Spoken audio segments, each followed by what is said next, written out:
Hey, what's up, champions? Welcome to Growth Mode. I'm your host, Donnie Boivin, the CEO and founder of Success Champions. And if you guys haven't checked out the Badass Business Summit coming up September 23rd through the 25th, 17 amazing speakers, 3 days of pure badassery. There'll probably be some rum drinking too. So we all know, look, you go to a conference to network and drink. I mean, to learn badass things. But come hang out with us at the Badass Business Summit. It'll be a good time. Hanging out with me, as always, my buddy Kevin Snow, the sales and automation genius and tactician. That dude got so much praise the other day sitting on a call with me and the famous Laura DeFranco as we bragged about how really crappy he is at what he does. I don't know what the hell he does, but he's supposed to be pretty good at it. But Kevin, what the hell are we talking about today? So, Donnie, last time on episode 39, we talked about why people first reaction is that they need more leads when they're not selling crap, and the actual issue is that they're not selling correctly. So today we're going to talk about how you fix your sales problem.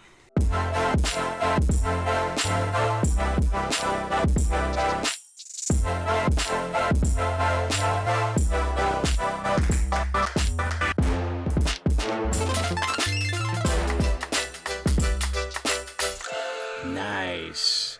So, couple of things. First and foremost, man, I don't think there's such a thing as a natural born salesperson. I don't think that's a real tangible thing. I think sales is a learned skill. You may have some natural DNA that allows you to do things others won't more naturally. Like you may naturally have more confidence. You may naturally have the ability to go up and say hi to somebody. But at the end of the day, it's about having, I know, Kevin, systems and processes in place that allow you to sell on a more proficient, basis. And the bottom line when it comes to sales, if you can't track it, you can't fix it. If you're not looking at it, you can't do the right things you need to be doing. And if you're not constantly trying to tweak how you're selling, what your sales process is, you're going to absolutely lose. But I said the word process, so Kevin's getting ready to geek out. So what are your thoughts?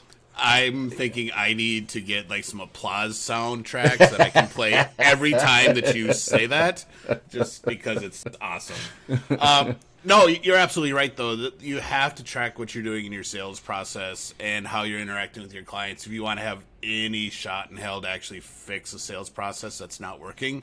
Otherwise, you're just literally going to be taking a shot in the dark saying, hey, we're going to try this and hope it works and hope it fixes our crap. So when I'm working with clients who are having sales issues and they don't know really what the issue is or how to fix it, the first thing we look for is where they're actually losing the clients at in the process.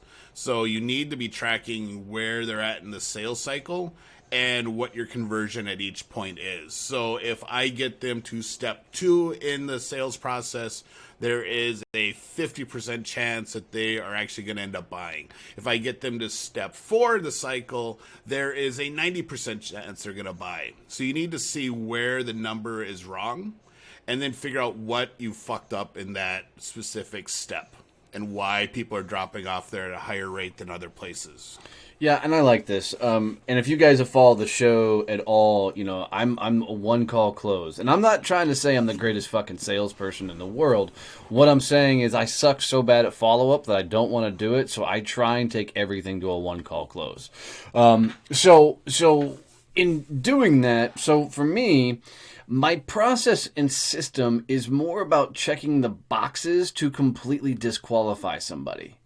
So as I'm going through my sales process, I know exactly every parameter that needs to hit for somebody to be able to say yes. 1, they've got to be able to make a decision. 2, they've got to have some money. 3, they've got to have desire.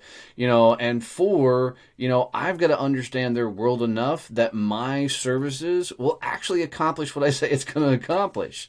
So if I can check all those boxes off, then, it's moving the steps through the process. And so for me, once I understand what the moves are, what the conversation flow is, now I can mentally check off each stage of this to go forward.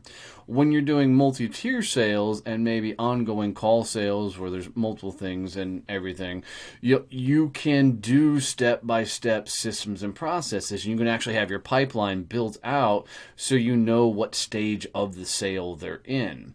Which is fantastic to watch the flow through of somebody going from stage 1 to, stage 6 or 7, whatever your process is to go through.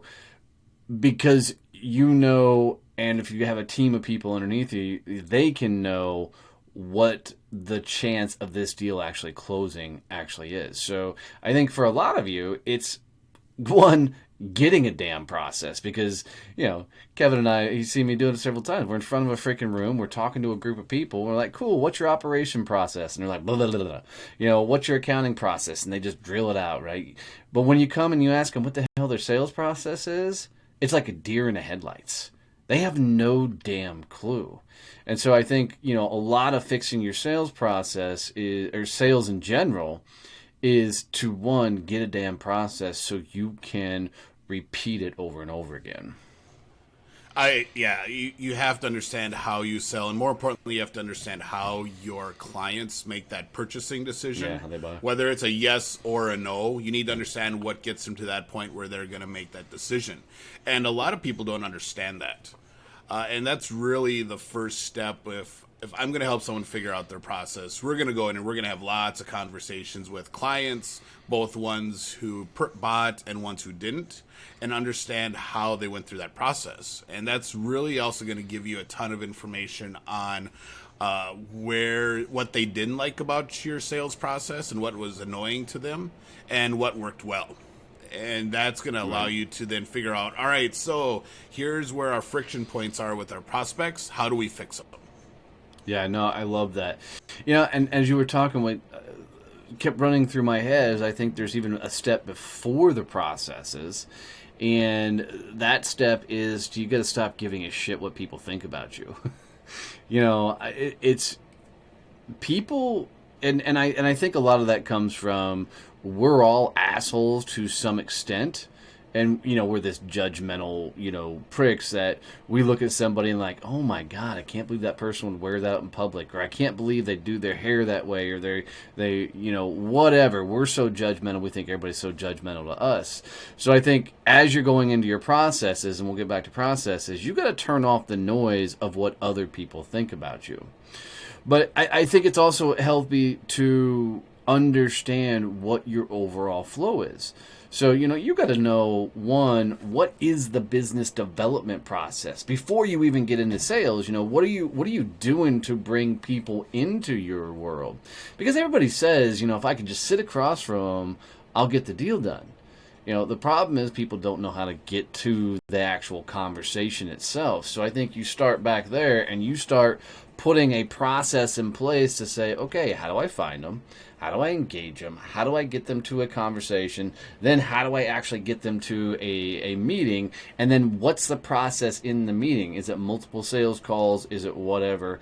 And building it all up. Yeah, I think the other important thing to remember when you're going through your process and trying to make changes and fix things that are working is that small changes can have a huge impact. Yeah. And they can have a huge impact down the sales cycle as well.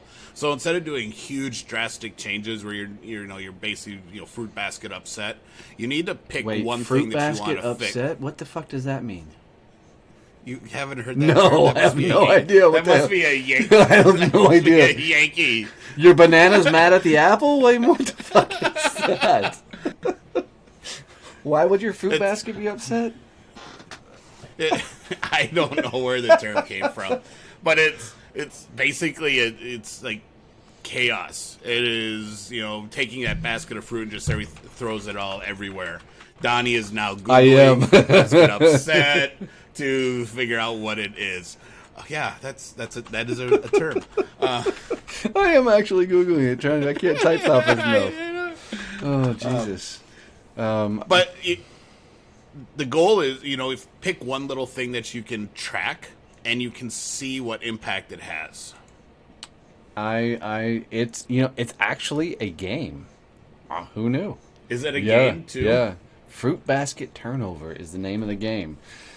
So if you don't want to upset your fruit basket and have your fucking orange yet mad at your pear, then you need to get processes together. But, I like the idea behind it, because really, if you don't know what's screwing up, what's wrong, what's breaking, you can't fix it. And that's a lot of the idea behind having a really solid sales process, a system that you can do over and over and over again. Now, granted, the sales conversation must be fluid. It's got to be a conversation, and somebody's got to feel like they're not being pushed through a system. So we're not saying getting stoic. So if you're that high C in the disc profile, don't go, I have to get them to step 1, then step 2, then step 3. I mean, it's not that stoic. It's not that hard. But you've got to have a natural conversation flow to the process. And sometimes those steps will move themselves around in the conversation. You may find yourself early on talking about money, their decision process, those type of things. And then later on, you may come back and revisit it again. So it's being fluid in your overall process.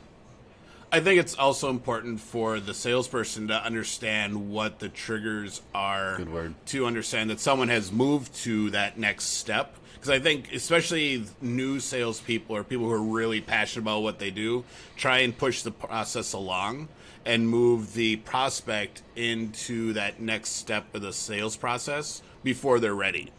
I'm ready to talk about pricing. Let's go talk about pricing when they're not there yet. Sure. So you need to understand what the signals are that let you know that, hey, I'm ready to now talk about this. It's kind of like the whole dating thing. Yep. Are they ready for you to lean in for a kiss or not? Nice. So, if you don't want to upset your fruit basket, make sure you have a freaking sales process, systems, things that are duplicatable. Start looking at how you're doing things so you can actually tweak it, get it better, and move it further forward. And guys, as always, if you got any value out of the show, we haven't upset your fruit basket, do us a favor and share this out, subscribe to the show, tell somebody else about it. That simple move, guys, means the world to us. And get your asses over to thebadassbusinesssummit.com. Come hang out with us at the summit. We're going to be doing this podcast live, so you're going to want to be there. Love you, mean it. See you, bye.